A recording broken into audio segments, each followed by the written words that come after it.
I am Sean Dowie. I am a mixed race, half black, half white, gay man with short, curly brown hair.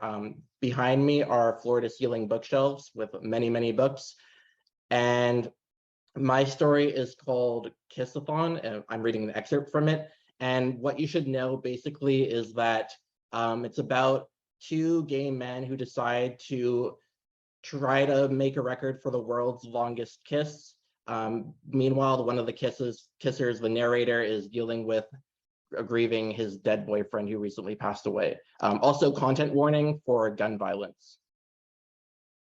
According to the timer, we'd been kissing for 19 hours. A couple, Amelia and Susan, bowed out a couple hours ago. Amelia had fainted and Susan was not too happy about it. 1 down, 3 to go. I'd begun to get parched. I moved my tongue around, searching for any trace of moisture in Damien's mouth. I found some saliva and drew it down my throat. Damien's good breath was faltering. A taste of stale bread encroached on mint. The trace of saltiness soured. My idealization of him was dimming. I decided to use a new tactic. Pretend he was Curtis. The pretending felt so real that the taste of cinnamon gum Curtis was essentially addicted to infused my mouth and steamed out my nostrils. That pungency migrated down my body. I began to ache, but not from overpowering cinnamon. This was heartache. A few tears streamed down my face, getting into my mouth, and then Damien's. I felt something in him shift, as if he found the moisture welcoming. Saline tears were also inviting for me. 23 hours. 2 more couples forfeited. I side-eyed the remaining couple. One of the members was slouching, rolling his eyes quite frequently, hopefully from frustration and not something more dire. Either way, I'd give them 15 more minutes. I'd had to keep my eyes open those last few hours. If I left them closed at this point, I wouldn't put it past my body if I slept. For something not ambulatory, this was quite an effort, draining me as much as marathons. Damien seemed to be holding things together better. He would occasionally put his hand on my body, moving me into an optimal position, his grip still quite strong.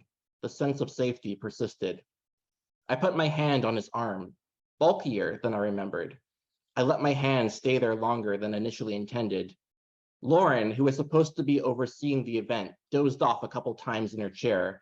At least there was a live stream to archive this. If this became undocumented, I might destroy the city.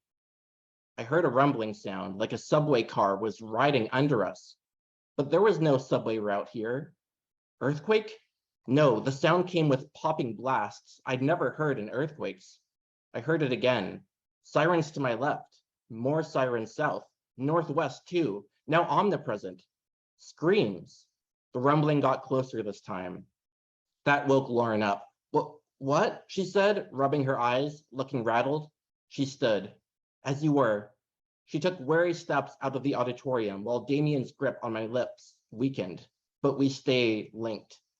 A booming sound lanced to my eardrums as the wall at the opposite side of the stage exploded. Rubble grazed the back of my head. Damien released his hand from my back. I took a step back, the ends of our lips still locked, but that was it. If either of us moved 1 more inch, the kiss would be finished. The other couple quickly detached and ran through the hole in the wall, not as resolved as us. Gunshots resounded. They both fell like rag dolls, bones snapping like glow sticks. That metaphor became more convincing as a passing drone fired flames near them. Their burning bodies illuminated the night. I didn't need to have felt Damien's face contort to know he was scared. I could see a blurry but palpable close-up of eyes emoting something so vigorous. I'm not sure I have the words for it. I wished for their vacancy. However, our kisses did not stop. The cameras kept rolling.